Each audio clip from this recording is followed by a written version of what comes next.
یہ ایک مثال میں نے دی. عملی طور پر دیکھیں گے تو ہم پیغمبر اسلام صلی اللہ علیہ وسلم کا مقام مرتبہ یہ پائیں گے کہ پنڈلیوں میں سوجن پیدا ہو جاتی تھی. کیا بات ہے. اور اس پر بھی سوال کیا جاتا تو ارشاد فرماتے کیا میں اپنے رب کا شکر گزار بندہ نہ بنوں. تقوی کی بات کرتے ہوئے ارشاد فرمایا تقوی یہاں ہے. ارشاد فرمایا تم میں سب سے زیادہ اللہ سے ڈرنے والا میں ہوں.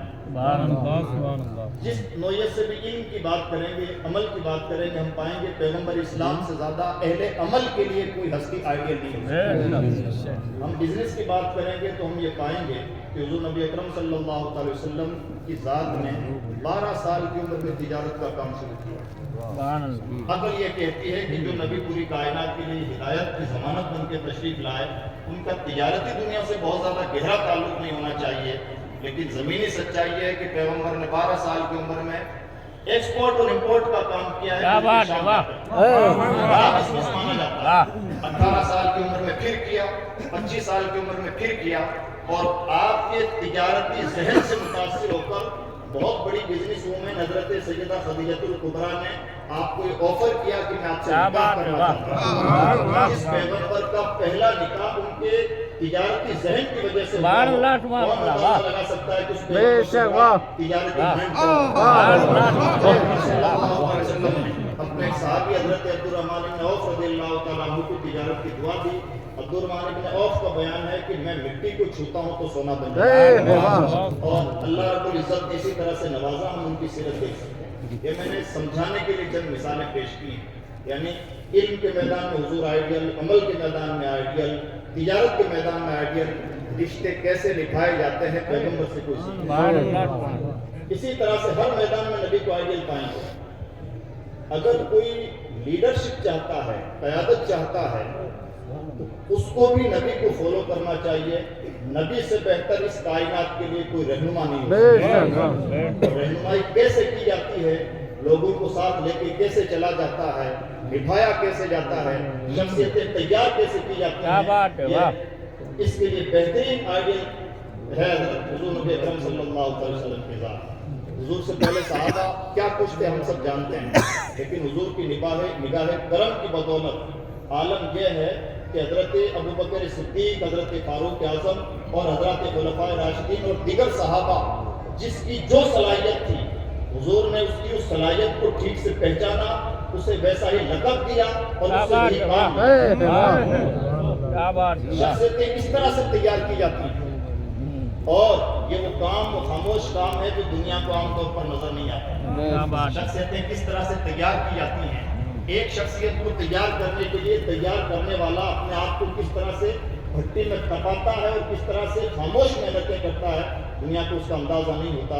پیغمبر اسلام صلی اللہ علیہ وسلم نے یہ کام اتنی خوش اسلوبی کے ساتھ کیا کہ حضرت خالد بن ولید رضی اللہ تعالیٰ عنہ نے کہیں پر بھی کوئی فوجی ٹریننگ نہیں لی, لیکن ایک ایک میدان میں 9 تلوار ان کے ہاتھ سے ٹوٹ جاتی تھی اور سیف اللہ کہا گیا. سیدنا مولا کائنات علی مرتضیٰ نے کہیں کوئی ٹریننگ نہیں لی تھی, نہ کوئی ٹریننگ کا کوئی تصور پیش کیا جا سکتا تھا, لیکن جب میدان میں ہوتے تو الہامی آوازیں آتی تھی کہ علی جیسا کوئی بہادر نہیں, سے بہتر کوئی تلوار. نبی نے ایسے لوگ تیار کیے کہ ان کی تلواروں کی تعریفیں آسمان سے ہو رہی ہیں,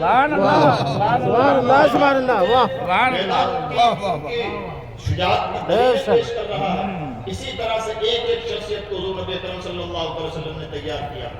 علم کے لیے حضرت ابو ہریرہ کو, حدیثوں کے علم کے لیے حضرت ابو ہریرہ کو تیار کیا. فرماتے ہیں جو سنتا ہوں سب محفوظ ہو جاتا ہے, اور جتنا تمہارے سامنے بیان کیا ہے وہ تو ایک حقیقت ہے. اچھا خاصا وہ ہے کہ جو چھپا کے رکھتا ہوں اگر بیان کر دوں تو میرا سر قلم کر دیا جائے. حضرت عبداللہ نے عباس رضی اللہ تعالیٰ عنہ کو قرآن پاک کے حوالے سے ان کی تربیت فرمائی. نتیجہ یہ ہے کہ قرآن پاک کی سب سے اوتھنٹک تفسیر وہی مانی جائے گی جو عبداللہ ابن عباس نے پیش کی. ایک ایک شخصیت کو پیغمبر اسلام نے اس طرح سے تیار فرمایا جس کا جو مقام و مرتبہ تھا, اور حوصلہ افزائیوں کا عالم یہ ہے. حضرت سعد بن ابی وقاص رضی اللہ تعالیٰ عنہ سے ایک موقع پر ارشاد فرماتے ہیں, سعد تم پر میرے ماں باپ کو. اس طرح سے شخصیتیں تیار کرنا, ایسے حوصلہ افزائی کرنا, اس طرح سے لوگوں کو آگے بڑھانا, اس طرح سے اپنے صحابہ کو خطابات دینا.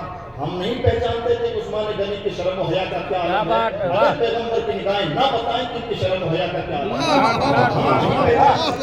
حضرت ابو عبیدہ کے جرہ امیر الامہ ہیں، یہ نبی کی نگاہی ہے جو پہچانتی ہے اور بتاتی ہے۔ اس موقع پر میں کہنا چاہتا ہوں، منگروشہ جیسے لوگوں کو وہ ہر کوئی انسان نہیں پہچان سکتا، وہی پہچان سکتا ہے جسے اللہ رب العزت نے ایسے لوگ بنانے کی صلاحیت دی ہے، اور ایسے لوگوں کو پہچاننا تو ایسے لوگوں کے لیے بہت ہلکا کام ہے۔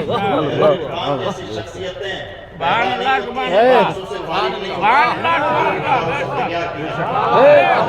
ایسی ایک بھی شخصیت کو تیار کرنے کے لیے تیار کرنے والا کس قدر اپنی عمریں کھپاتا ہے، کیا کچھ مجاہدات کرتا ہے، کیا کچھ اس کی تنہائیاں ہوتی ہیں، وہی جانتا ہے۔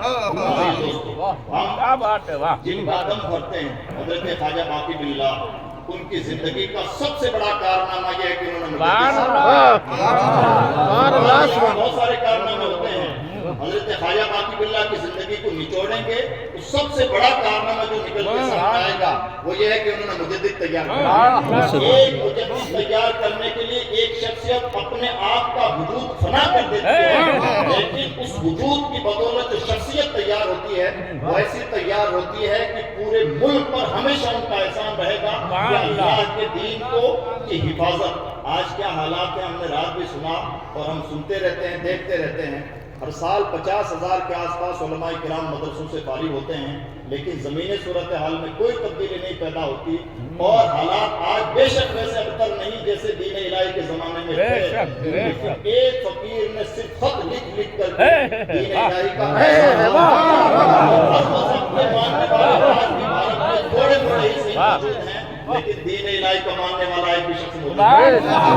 شخصیتیں تیار کرنے کے لیے کوئی ہوتا ہے جو اپنے آپ کو فنا کرتا ہے، جس کی قربانیاں عام نگاہوں کو محسوس نہیں ہوتی، اور یہ پورا کام ہمیں پیغمبر اسلام کی زندگی سے، سیرت سے، گہری نظر سے محسوس ہوگا کہ حضور نبی اکرم صلی اللہ علیہ وسلم نے کس طرح کی شخصیات تیار کی ہیں اور کیا کچھ ان کے لیے قربانیاں پیش کی گئی ہیں۔ اللہ رب العزت کا کسی انسان پر بڑا احسان ہوتا ہے کہ اللہ رب العزت اس کے لیے محض اپنی توفیق سے کچھ خاص دروازے کھولتے ہیں، اور ہمیں ہمیشہ خیال رہنا چاہیے کوئی بھی بھلا کام اللہ کی توفیق کے بغیر نہیں ہوتا۔ وَمَا تَشَاءُونَ إِلَّا أَن يَشَاءَ اللَّهُ رَبُّ الْعَالَمِينَ۔ اے انسانوں، تمہارے چاہنے سے کیا ہوتا ہے، ہوتا بھی یہ جو رب العالمین چاہتے ہیں۔ اس بات کی ایک محنت کا شکر گزار ہونا چاہیے کہ پروردگار عالم نے اس دور زوال میں جب ارتداد کی لہریں چل رہی ہیں، الحاد کی لہریں چل رہی ہیں، لوگ تصوف کو سوفسطائیت کہہ رہے ہیں، کسی بھی طرح سے تسلیم کرنے کے لیے تیار نہیں ہے، اس دور میں بھی اگر نگاہیں ڈال کر کے کوئی شخصیت تیار کرنے والی شخصیت موجود ہو، اس سے بڑا احسان کچھ نہیں ہے۔ اللہ توفیق عطا فرمائے۔ لا الہ الا اللہ محمد رسول اللہ۔ السلام علیکم ورحمۃ اللہ۔